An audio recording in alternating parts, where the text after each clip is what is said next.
En el siguiente video analizaremos el referéndum revocatorio en Venezuela, el tan cuestionado mandato de Nicolás Maduro y qué se puede venir en este país.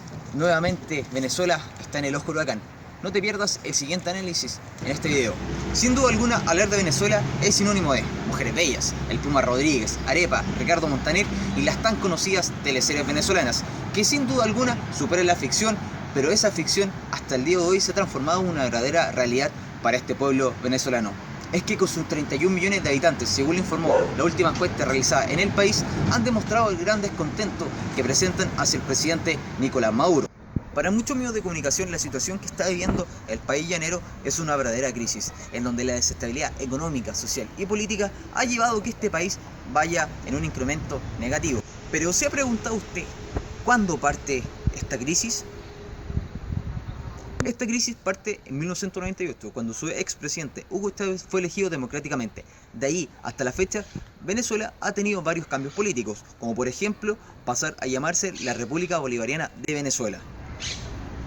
Al igual que Nicolás Maduro, Hugo Chávez también fue duramente criticado por Venezuela y por el resto del mundo, al ver que poco a poco el pueblo venezolano iba decayendo. La lluvia de críticas hacia Hugo Chávez desencadenó también un referéndum, lo que en la actualidad también podemos ver hacia Nicolás Maduro. Pero desde que murió Hugo Chávez, él dejaría encargado a su hijo político, Nicolás Maduro. Para comprender esta parte, hay que entender que un referéndum revocatorio quiere decir que el presidente puede salir de manera legal de su presidencia. Venezuela ha pasado en el último tiempo por dos referéndums. En el 2007 se cambiaron 64 artículos de la Constitución. 2 años más tarde se cambiaron solamente 5. Luego de entender esa pequeña introducción y entender este tema, vamos a ver las siguientes causas. Uno de los factores de esta crisis ha sido la situación económica. En porcentaje ha llegado a un 700% según lo indicó el diario El País. ¿Cómo olvidar Caracas? Ciudad nombrada por Ricardo Montaner en uno de sus tan conocidos temas. Pero esta ciudad pasó a ser una de las más peligrosas del mundo. Según informó elmundo.com, en Venezuela mueren 28.000 personas al año, es decir, que cada 100.000 habitantes fallecen 90. Esta es una cifra totalmente preocupante para el pueblo venezolano, que cada día se siente más inseguro en su propia casa. Dentro de los otros factores ha sido la detención injusta de algunos políticos. La cara más visible que ha tenido en Venezuela ha sido Leopoldo López, quien hasta el día de hoy sigue preso.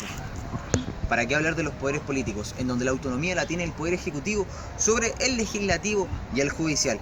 Podríamos decir que esta es una especie de herencia que dejó Hugo Chávez hacia su hijo político, Nicolás Maduro. En nuestras casas es muy fácil acceder a este producto.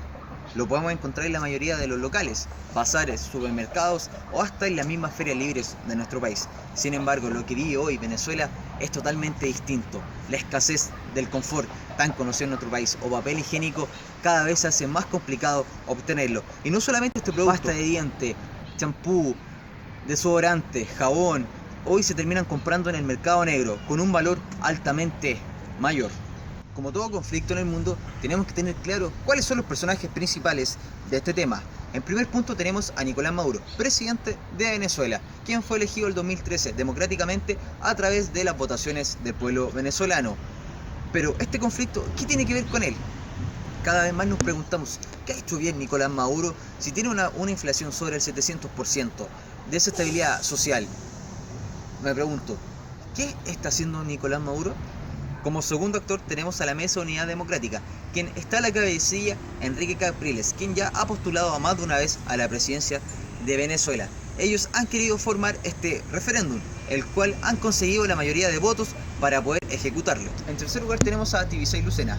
Usted se preguntará, ¿quién es ella? Ella es la actual presidente del Consejo Nacional Electoral de Venezuela, quien sigue cuestionando si estos votos para conseguir el referéndum han sido totalmente válidos. Recordemos que el Consejo Electoral pidió el 1% de la población para poder convocar este referéndum, lo cual se consiguió, y no solamente el 1%, sino el 1,3%.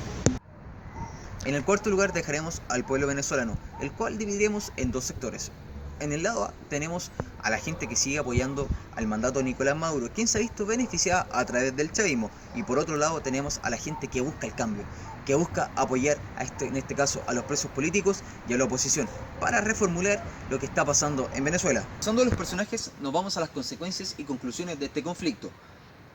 De no concretarse este referéndum, la oposición tendría que esperar hasta el 2019, fecha en donde acaba la presidencia de Nicolás Maduro. Por otro lado, si el Consejo Nacional Electoral de Venezuela termina aceptando el referéndum, Venezuela pasaría a elegir una fecha clave sobre el futuro de Nicolás Maduro. Y si este referéndum lo llega a ganar la oposición, ¿qué pasaría con Venezuela? Obviamente veríamos una transición, la cual iría de la mano a cambiar el poder que tiene el Poder Ejecutivo sobre el Legislativo y el Judicial. Y de ahí en más, uno no sabe lo que pueda pasar. Si te gustó este video, comenta y dale like.